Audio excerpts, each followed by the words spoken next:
राम राम सभी को, जय हिंद। तो कैसे हैं आप सभी लोग? उम्मीद करता हूँ आप सभी अच्छे होंगे, फिट होंगे और फर्स्ट क्लास होंगे। दोस्तों, आज की वीडियो में मैं एसएससी सीपीओ के रिजल्ट के ऊपर बात करने वाला हूँ। कट ऑफ के ऊपर बात करूँगा, फिजिकल मेडिकल। तो ऑल इंडिया वन ये वीडियो रहने वाली है। और कई सारे मेरे दोस्त सीपीओ वाले हैं, क्योंकि मैं सीपीओ के ऊपर वीडियोज़ नहीं बनाता हूँ। ये जीडी के ऊपर फोकस चैनल है। तो आज हम, हो सकता है आप कई सारे नए लोग यहाँ पर जुड़े हों। तो आपको पहले अपने बारे में बता दूँ, मेरा नाम रोहित है और मैं उत्तराखंड से हूँ। और अभी करंटली सीआरपीएफ में एज ए कांस्टेबल मैं वर्क कर रहा हूँ, अंडर ट्रेनिंग में हूँ। ठीक है। तो सीपीयू मैंने पहले भी दिया हुआ है। पिछली बार मैं फाइनल मेरिट में 1 मार्क से आउट हो गया था। और सिमिलरली सीजीएल भी मेरा फाइनल मेरिट में आउट था। कुछ कुछ था नहीं हासिल करने के लिए उस समय। कुछ हासिल करने के लिए बहुत कुछ था, लेकिन अचीव कर नहीं पा रहा था।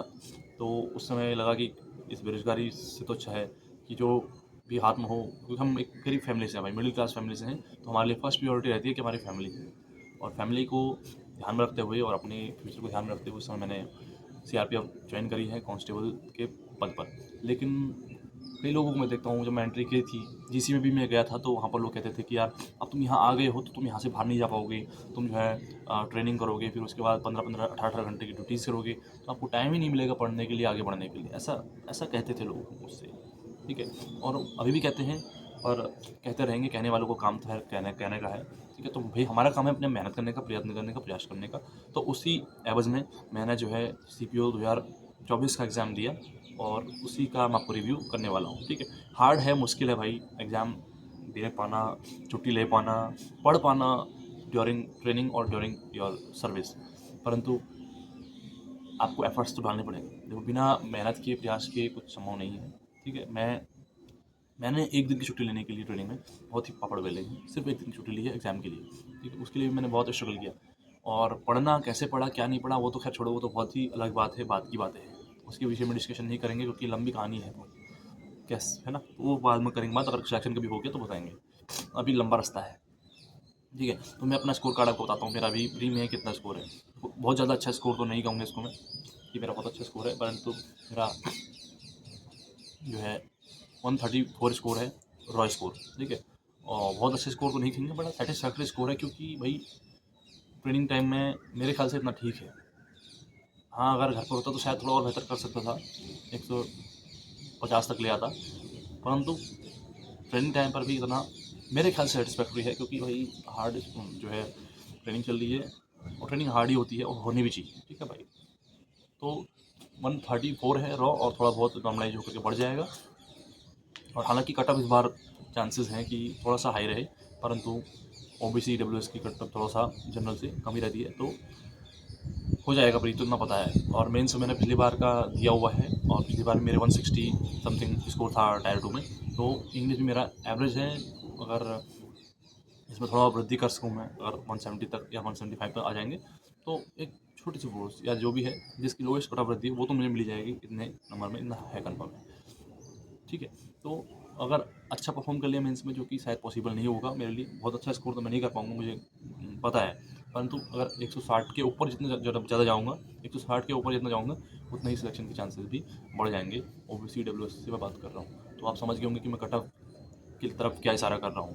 160 प्लस और 130 प्लस मेंस में, यानी कि 290, 290 से लेकर के 300 के बीच में जो है आपकी ओबीसी डब्ल्यूएस की कट ऑफ रहेगी, पक्की बात है। ठीक है। उतनी ज़्यादा वैकेंसीज़ हैं, अच्छी हैं, लेकिन इसका मतलब ये नहीं है कि आपकी कट ऑफ जो है बिल्कुल 280 से नीचे आ जाएगी। तो ये तो पॉसिबल मुझे लगता नहीं नज़र आ रहा है। 300 के आसपास की कट ऑफ रहेगी, 290 से 300 के बीच में। फाइनल मेरिट की बात कर रहा हूँ। और अभी फ्री की बात करूँ तो 120-25 के आसपास में, 120 के आसपास में आपकी जो है ओबीसी डब्ल्यूएस की कट ऑफ रहेगी, और 130 के आसपास में जो है आपकी जनरल की कट ऑफ रहेगी। ये मेरा आइडिया अंदाज़ा है, क्योंकि हम पिछली बार भी हम कुछ नहीं करते थे। हमारा प्री हुआ, हमने पढ़ना छोड़ दिया। हमने कट ऑफ की वीडियोस देखी, हमने हमारा फिजिकल हुआ, हमने पढ़ना शुरू किया। फिजिकल हुआ, हमने मेंस की तैयारी करना शुरू की। मेंस हुआ हमारा, फिर हमने जो है पढ़ाई लिखाई सब छोड़ दी। भाई अब तो हम बन गए सब इंस्पेक्टर। अपना जो है बस रोज़ कट ऑफ बना रहे, अपनी अपनी प्रिडिक्शन टेलीग्राम चैनल्स पर हमारा डिस्कशन चल रहा है लंबा लंबा। बस ये करते थे, और उसी के चक्कर में ये हुआ कि फाइनल मेरिट आउट हुए, और फिर और कोई रास्ता नहीं रहा, और वापस फिर हमें यहाँ आना पड़ा। तो यहाँ पर भी मैं खुश हूँ, बहुत अच्छा है, बहुत अच्छी नौकरी है। ठीक है। अच्छी खासी सैलरी है। एक कांस्टेबल भी आपको बताऊँ मैं, सीआरपीएफ के अंदर में कांस्टेबल भी जब ट्रेनिंग खत्म होते ही वो 55-60 हज़ार कमाता है। तो सैलरी के मामले में तो भाई कोई कमी यहाँ नहीं है किसी प्रकार की। ठीक। और रही बात ड्यूटी की, कांस्टेबल से भर्ती है तो काम तो भाई करना पड़ेगा, ठीक है। तो ये है, और पैसे की कोई कमी नहीं है, बहुत पैसा दे रही है सरकार। ट्रेनिंग में ही आप यकीन नहीं मानोगे, कभी 50,000 रुपये आते हैं, कभी 36,000 रुपये आते हैं, कभी 38,000 आते हैं, मतलब वो बीच बीच में गिफ्ट के तौर पर देते रहती है सरकार। इस बार 49-50 के आसपास सैलरी है, इसमें ड्रेस अलाउंस इस बार आया है जुलाई मंथ वाला, ठीक है। तो पैसा बहुत है, लेकिन बात है अपनी जो क्वालिफिकेशन है या अपना जो कैलिबर है उसके अकॉर्डिंग नहीं है जॉब। तो इस वजह से हमें एफर्ट्स डालने पड़ेंगे और आदमी को कभी रुकना नहीं चाहिए, आगे बढ़ते रहना चाहिए, ठीक है दोस्तों। तो मैं यही कहता हूँ, जो मेरे दोस्त ऑलरेडी सिलेक्टेड है, ऐसा ही हैं ऑलरेडी, ठीक है, तो वो भी मेरी वीडियोस देखते हैं, वो भी कहते हैं यार तू काफ़ी मेहनत करता है, पढ़ता भी है, वीडियो पे वीडियोस भी बनाता है, मोटिवेट भी करता है दूसरों को, खुद भी मोटिवेट होते रहता है। फिजिकल ज़्यादा हार्ड नहीं होता है सीपीयू का, परंतु दो चीज़ें हैं, क्योंकि हमारे जो सीपीयू में लड़के आते हैं वो सीजीएल वाले बहुत आते हैं, तो फिजिकल में काफ़ी आउट होते हैं, ठीक है। आप ये यकीन नहीं करोगे, 30% भी शायद मुश्किल से ही फिजिकल पास करेंगे, ये तो पक्का है। इस अगर हम समय भी हमें 60,000 लड़कों को अगर बुलाता है तो लगभग इसमें से 18,000 लड़के जो हैं वो फिजिकल पास कर पाएंगे, बस इससे ज़्यादा नहीं करने होंगे। मतलब उसमें आधे लड़के जाते भी नहीं फिजिकल देने, सीजीएल वाले, ठीक है। तो 15,000 लड़के के आसपास मेंस देने वाले हैं, और फिर आप मेंस में जितना खींच सको टाइम में उतना ही आपके लिए फ़ायदेमंद रहेगा। फिजिकल की बात करें तो सबसे इंपॉर्टेंट इसमें दो चीज़ें हैं जिसमें लड़के मैं देखता हूँ ज़्यादातर बाहर होते हैं। पहला तो रनिंग 1600 मीटर, हालांकि 6.5 मिनट का टाइम है, लेकिन लड़के 6.5 मिनट के अंदर में नहीं आ पाते बहुत सारे, सबसे ज़्यादा रनिंग बाहर होंगी। अगर दूसरा बाहर होते हैं कहीं तो होती है हाई जंप। तो अपनी इन दो चीज़ों में आप जितना इंप्रूवमेंट कर सको कर लेना। लॉन्ग जंप 12 फीट की होती है, वो लगभग सब कर जाते हैं, एक आध लड़के होंगे जो छूट जाते होंगे, रह जाते होंगे, वरना सब कर लेते हैं। 1600 मीटर आपको एक ही चांस मिलता है, 6.5 मिनट के अंदर में आपको आना है। फिर उसके बाद आपका होगा 100 मीटर, उसमें भी आपको सिर्फ एक चांस मिलेगा, 16 सेकंड या 15 सेकंड का टाइम रहता है, वो भी सब कर लेते हैं। फिर आपको लॉन्ग जंप आता है, आपको 3 अटैम्प्ट मिलेंगे, 3 चांसेस में आपको जो है लॉन्ग जंप आपका क्लियर करना है। और ये लगभग सभी कर लेते हैं लॉन्ग जंप, 12 फीट कोई ज़्यादा बड़ा मुश्किल टास्क नहीं है। एक आध लड़के नहीं कर पाते होंगे तो वो अलग बात है, लेकिन जो 1600 मीटर करके जाएगा पास हो सकता है, तो वो फिर लॉन्ग जंप भी इजीली कर लेता है, लगभग 90% चांसेस हैं। गलती से आपने फॉल कर दिया लगातार लगातार तो वो अलग चीज़ है। फिर आपका आता है high jump. High jump 120 centimetre होता है, लगभग 3 फीट 9 इंच समथिंग।